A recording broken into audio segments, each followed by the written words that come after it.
അതെ, ഈ ലോകത്ത് ആർക്കും ഉപദ്രവം ചെയ്യാത്ത ഒരു പാവം ഗോപകുമാരനുണ്ട്. ആരാന്നറിയോ? കണ്ണൻ. ഞാനാ അതെ. അമ്മ പശുവിനെ കറക്കണ കാണുമ്പോൾ കണ്ണന് സങ്കടാവും. അപ്പൊ എന്ത് ചെയ്യും? അമ്മയെ സഹായിക്കാൻ വേണ്ടിയിട്ട് ഇപ്പൊ കണ്ണൻ പശുവിന്റെ അകിട്ടിന്ന് നേരിട്ടാ പാല് കുടിക്കണേ.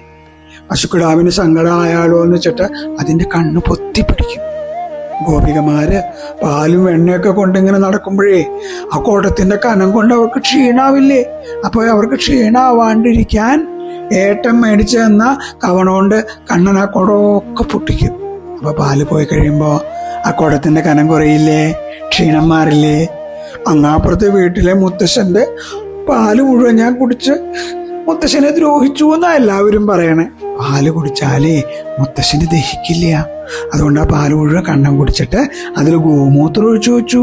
ഗോമൂത്രം ആരോഗ്യത്തിന് നല്ലതാ. ഇതൊക്കെ കാട്ടണോണ്ട് കണ്ണനെ കുറുമ്പെന്ന് എല്ലാവരും വിളിക്കണം. ഇങ്ങനെയാച്ചാ ഞാൻ നിങ്ങളോട് മിണ്ടില്ല. കണ്ണൻ മാത്രമല്ല, ഇത് കുറുമ്പാന്ന് പറഞ്ഞാൽ നാളെ മുതൽ ഞാനും നിങ്ങളോട് മിണ്ടില്ല.